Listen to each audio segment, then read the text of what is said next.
Welcome back to the Stacks. What I have to show you today is in our flat file storage. So we use our flat file storage to store oversized manuscripts and photographs and things like that. We try to keep things stored by similar size in order for optimal safety for our documents and photographs. What I have here isn't really a surprise collection. I did process this, but I really love it. It is the children's page that was illustrated by Helen McKay Steele in the Indianapolis Star. She was inspired by Mother Goose and the brothers Grimm.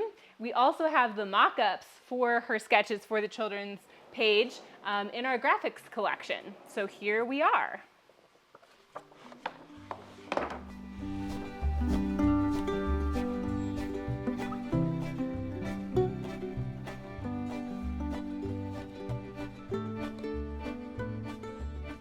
Helen Elizabeth McKay Steele, born in 1875, was the daughter of M. Horace McKay and Martha Nicholson McKay. She was the youngest of 3 daughters and grew up in what is now the Old North Side neighborhood of Indianapolis. Steele attended Shortridge High School and then went on to study at the Art Institute of Chicago.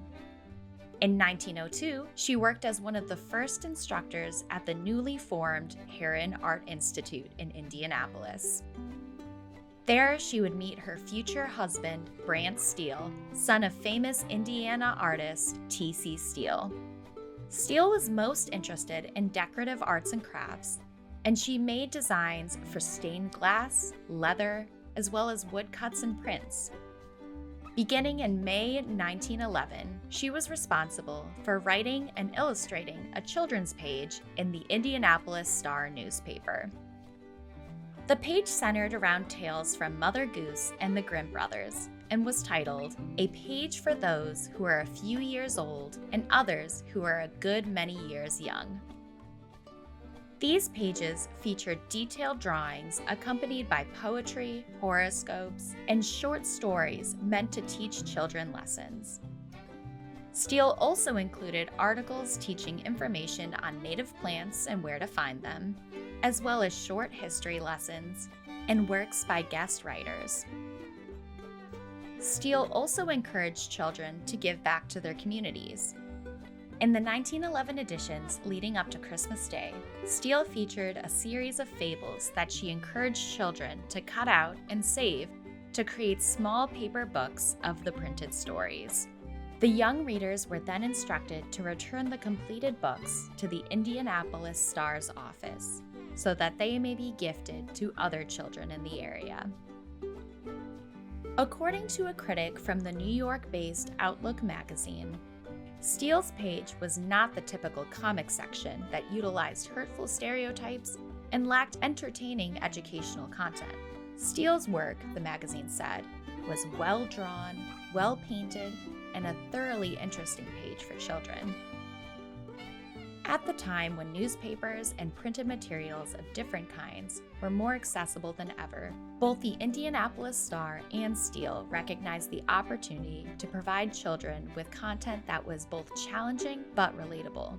Steele also talked to her readers as equals, creating a space just for them.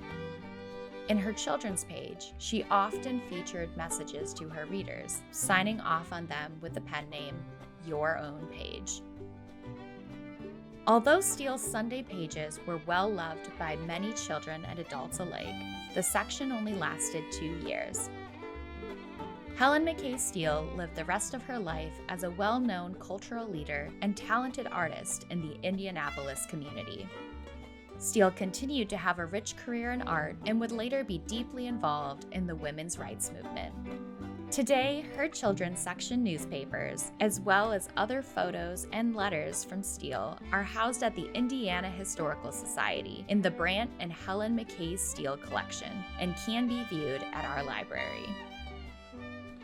What role does art and learning play in helping you understand the world around you? Would you have read Helen McKay Steele's newspapers?